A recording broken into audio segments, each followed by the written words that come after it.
Hello everyone, তোমাদের সবাইকে স্বাগত জানাই আরও একটি নতুন ভিডিওতে। আইপিএল 2024-এ কলকাতা নাইট রাইডার্স দলের নেক্সট ম্যাচ রয়েছে রয়্যাল চ্যালেঞ্জার্স ব্যাঙ্গালোরের বিরুদ্ধে এবং এই ম্যাচটি কিন্তু হতে চলেছে 29শে মার্চ শুক্রবার সন্ধ্যা 7:30 থেকে চিন্নাস্বামী স্টেডিয়ামে।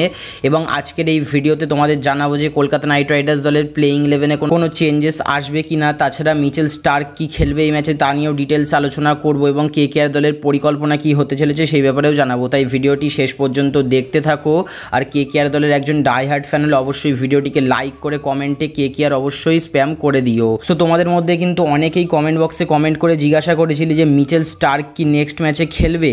সো আমার মতে কিন্তু অবশ্যই মিচেল স্টার্ককে কিন্তু এই ম্যাচে খেলানো উচিত, কারণ মিচেল স্টার্কের মতো একজন ওয়ার্ল্ড ক্লাস বোলারকে কিন্তু একটি ম্যাচ দেখে কোনোদিন বিবেচনা করা উচিত নাই। তাই পরের ম্যাচে কিন্তু অবশ্যই মিচেল স্টার্ক খেলবে এবং ভালো পারফরমেন্স করার কিন্তু অবশ্যই চেষ্টা করবে সে। এছাড়া কিন্তু আমার মনে হয় না যে কলকাতা নাইট রাইডার্স দলের প্লেইং ইলেভেনে কোনো চেঞ্জেস আসবে। উইনিং কম্বিনেশনটাই কিন্তু রাখতে চাইবে কলকাতা নাইট রাইডার্স দল।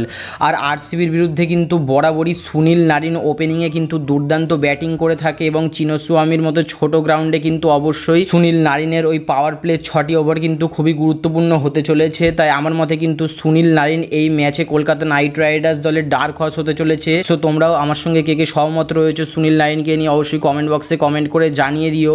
এছাড়া নিচের দিকে কিন্তু আন্ড্রে রাসেল, রিঙ্কু সিংরা তো অবশ্যই ভালো ফর্মে রয়েছে, তাই অবশ্যই ভেঙ্কটেশ আইয়ার, শ্রেয়াস আইয়ার এদেরকেও কিন্তু দারুণ পারফরমেন্স করতে হবে। এছাড়া ব্যাঙ্গালোর দল কিন্তু গতকাল পাঞ্জাব কিংসের বিরুদ্ধে দুর্দান্ত একটি ম্যাচ জিতেছে, যেখানে বিরাট কোহলি কিন্তু 77 রানের ইনিংস খেলেছে এবং শেষের দিয়ে গিয়ে কিন্তু অবশ্যই ফিনিশাররাও দারুণ রোল প্লে করেছে। অর্থাৎ ব্যাঙ্গালোর কিন্তু চিন্নাস্বামীর মাঠে কিন্তু বরাবরই ভালো খেলে এবং দারুণ ফর্মেও রয়েছে।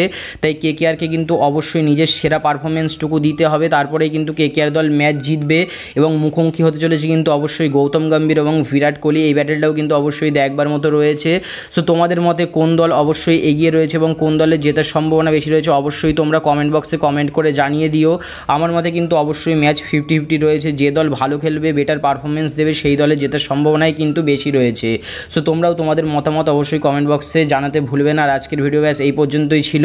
যদি এই ভিডিওটি ভালো লাগে তাহলে অবশ্যই ভিডিওটিকে একটি লাইক করে দিও, চ্যানেলটিকেও সাবস্ক্রাইব করে নিও কলকাতা নাইট রাইডার্স দল সহ আইপিএলের সমস্ত আপডেট সবার আগে পাওয়ার জন্য। সো আজকের এই ভিডিওটি দেখবার জন্য তোমাদের সবাইকে অসংখ্য ধন্যবাদ। Thanks for watching. Bye bye guys, by.